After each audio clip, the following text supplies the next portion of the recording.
Panoorin natin 'to, Pagdinig sa Senate Blue Ribbon Committee kaugnay sa flood control scandal.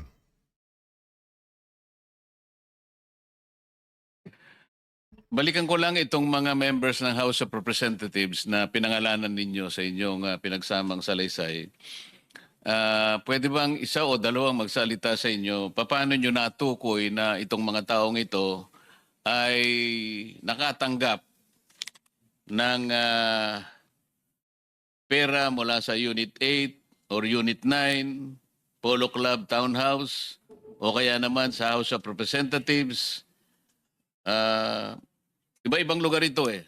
Banggitin ko uli, Benny Abante, Sia Adyong, Jose Alvarez, Jojo Ang, Julien Baronda, Ace Barbers, Ching Bernos, Arlene Brosas, Franz Castro, Joel Chua, Dalipe Manix, at Delima Laila. Hindi pa siya congresswoman noon, kagaya na sinabi nyo, pero nakita nyo sa ibang pagkakataon, Dan Fernandez, Janet Garin, Don Gonzales, Jay Kong Hun, Jerbil Luistro, Raul Manuel, Marcos Sandro, Paulo Ortega, Joseph Paduano, Stella Kimbo. May litrato pa rito eh. Bahay niya ba yung pinagdalhan ninyo? Stella Kimbo, hayop talaga, Grabe talaga, kurakot. Pati Abante, kala mo, malinis tong Abanteng kupal nito. Pastor ba ito? Hudas talaga. Pati ate si Chihuahua rin yung hayop na nagpatayo ng barangay hall sa bangketa sa Manila, hayop. Ito naman siya Abante. At ay, hayop din. Pati ito si Luis Trudeau. Hayop na may utang kay BP Sara. At ay din ang kurakot.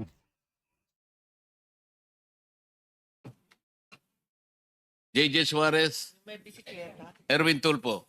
Meron nakalagay rito, Erwin Tulpo, kaya pala gigil na gigil sa Senate Blue Ribbon Committee na mapunta sa kanya. Hayop ka talaga, Erwin Tulpo.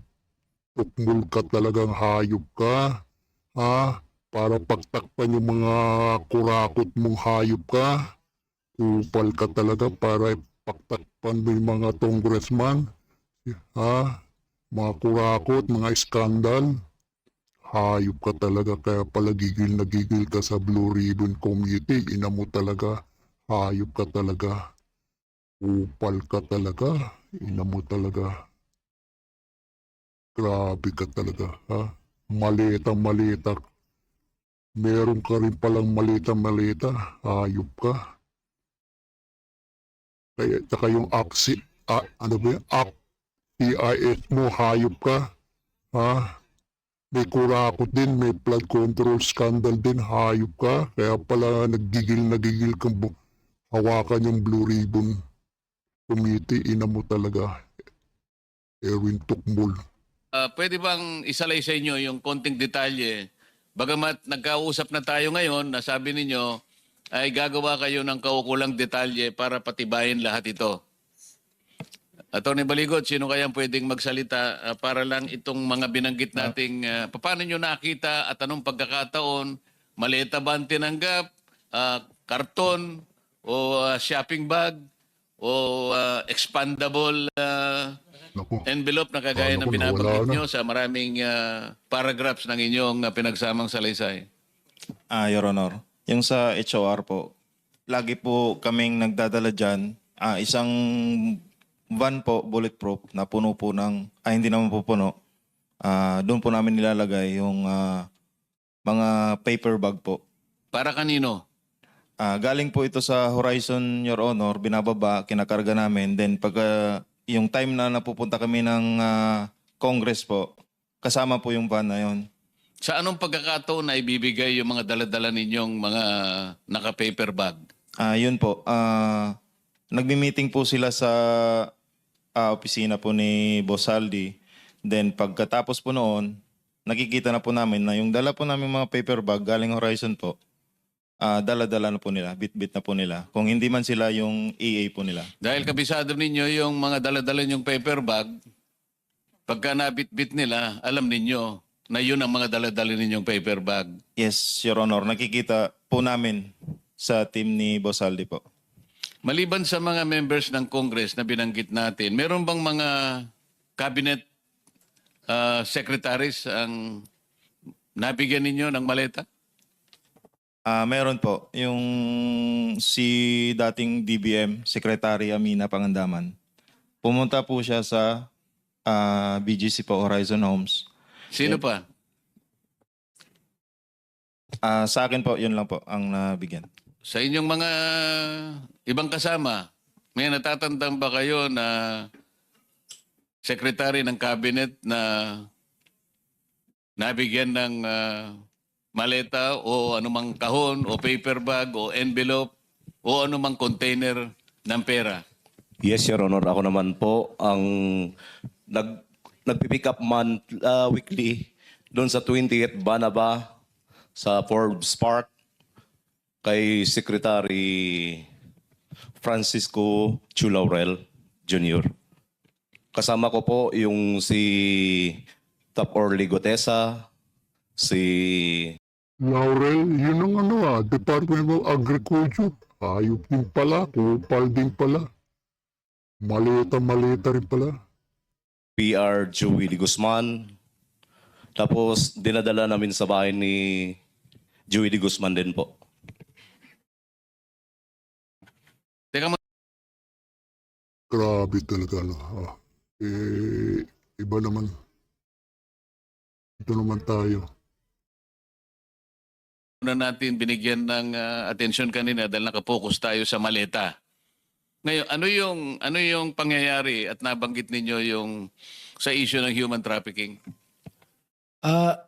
Nabanggit ko po yon para lang magbigay ng example na hindi lahat ng alam nila ay nailagay po dito sa affidavit. At nabanggit ko yung example po na yon dahil napakabigat po na krimen yun eh. Yung human trafficking, I think under the new law 11362, punishable by 15 to 20 years plus perpetual disqualification to hold public office. And isang mataas na opisyal ang gumagawa noon. Ang sabi pa nga ho nila ay minsan nagpapakuha ng 5 babae, pagpipilian niya, yung hindi niya nagustuhan, bibigyan niya ng tip, then maiwan yung napili niya. No? And it did not happen once, it did not happen twice. Marami po. Sa Maidas, minsan sa Shangri-La. Sinabi lang sa iyo yan. Sinabi rin po pati pangalan, no? Hindi, kikinuwento lang sa iyo yan. Opo. Ang ibig ko sabihin, sino makakapagpatunay kung sino yung binabanggit mong opisyal na yan? Nandito po yung dalawa na naka-experience, nakasama ho silang naghatid nung babae. At doon, Teka, ilang pagkakataon? 2? 2 beses po na So, mamimili siya mula sa 5, ganon? minsan 3, minsan 2 ang dadalhin po. Namimili muna siya. Namimili, and then yung napili niya, may iwan doon. At alam po nila kung sino yung mambabatas na yon dahil hinahatid po nila sa kwarto yung babae.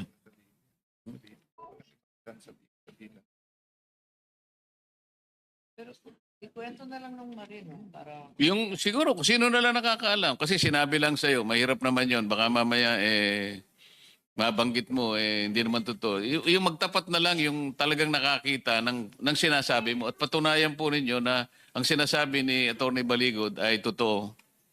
Your Honor, ako po yung naka-experience doon sa Maidas. Pwedeng paki-detalye po ninyo? Your Honor, unang dumating po yung VIP. Sino po yung VIP? Si Senator Erwin Tulfo.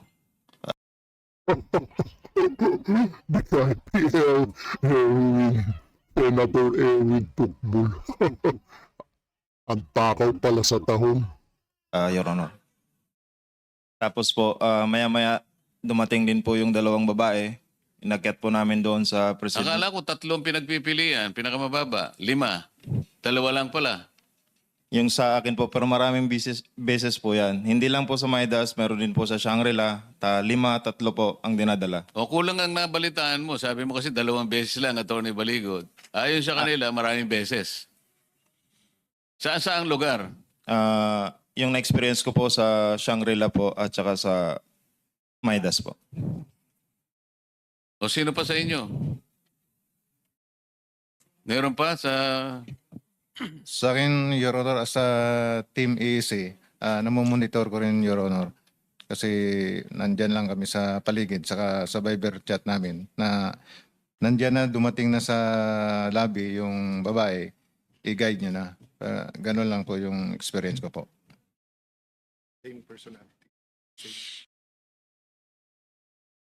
Grabe pala si Erwin, no? Ang takaw pala sa tahong. 5 o 3 dadalhin, tapos mamimili siya. Ano kaya ginagawa? Kukunin yung 2, 3 sila? Ayop talaga, no? Palagay ko, panay ang banat ng robust to eh, no? 61 years old ka na, kung totoo yung edad mo, ha? Palagay ko, nagro-robust ka na. Ayop ka talaga. Grabe ka, ha? Convicted ka, 4 times count of libel sa Pasay, ha? Tapos yung asawa mo, 4 daw. Tapos 10 yung anak mo. Ayop ka talagang Erwin, ha? Erwin Tukmol, sabi ni Pambansang Daddy. Ayop ka talaga. Ang takaw mo pala sa taong. O dito tayo kay Joey Villanueva. Hindi raw siya lilipat. Eto, may bayag to. Hindi kagaya ni Escudero. Pinatawag sa Malacanang, bumaliktad agad. Walang bayag to si Escudero, eh. Na lang, ilang beses na po tayong idinadawit. Una sa mga budget hearings, BICAM na, tapos sa GAA. Ngayon naman daw po, nasa unprogrammed funds. Sino po ba ang may kapangyarihan sa unprogrammed funds? DBM, DPWH, Speaker, Senate President, o mismong Presidente? Hindi po tayo ang nagpasok sa unprogrammed funds at madali pong patunayan yan. Lahat ng ginagawa natin, verifiable. Ang mga ebidensya na ibinabato sa atin, hanggang ngayon wala at hanggang ngayon nagkakalap. Ang ordinaryong senador po, wala pong ganyang kapangyarihan. Lahat na lang po, kapag Bulacan daw, kay Joel yan. Flood control, lahat po ng opisyal na sangkot nagsabi na wala po tayo o si Joel Villanueva na kinalaman doon. Kickback daw po na tumataginting na 30%. Ni kontraktor o proyekto, wala din pong maipakita. Ano to? Para bang basta na lang po ako gagawin na punching bag? Sa mga kababayan ko po sa Bulacan, huwag po tayong magpapadala sa mga nanggugulo at nagpapakalat ng fake news. Simula pa lang, ang dami na pong kwento. Mula sa budget insertion di umano, ginamit lang tayo at dinaan dun sa Bulacan, hanggang sa naging BICAM, hanggang insertion sa BICAM, tapos contractors, litrato sa cellphone, tapos paulit-ulit sabi gaa-gaa, at ngayon unprogrammed. 10 beses na po nagbago ang paratang. Pero iisa lang ang katotohanan. Lahat po ito walang laman. Photoshop at narinig daw di umano. Klaro po sa akin, sindikato may interes sa 2028, may gustong sumikat, at ako raw po ang gustong ialay bilang sacrificial lang. Huwag po nating kalimutan, nag-umpisa po itong lahat ng ito noong yung name that cannot be mentioned, eminensyon ni Joel Villanueva, si Zaldico, na naglagay ng napakaraming congressional insertion, lalo na sa ating lalawigan sa Bulacan noong 2023. Dahil po sa pagkakadawit ni Zaldico, nag-umpisa na ang pagkasira at pagbato ng putik sa ating pangalan. Tama na, sawa na po tayo sa paratang na walang pruweba na hanggang ngayon hinahanap pa ang ebidensya laban sa atin. Labanan na lang po natin ito sa tamang forum, sa korte. Ididimanda ko po sila at doon ko din po sila haharapin lahat. Sa taong bayan, wala po tayong tinatago. Hindi po tayo nagnanais mag-abroad. Nananatili po na nakatutok tayo sa tunay na trabaho, ang maglingkod ng tapat at may malasakit. Maraming salamat po.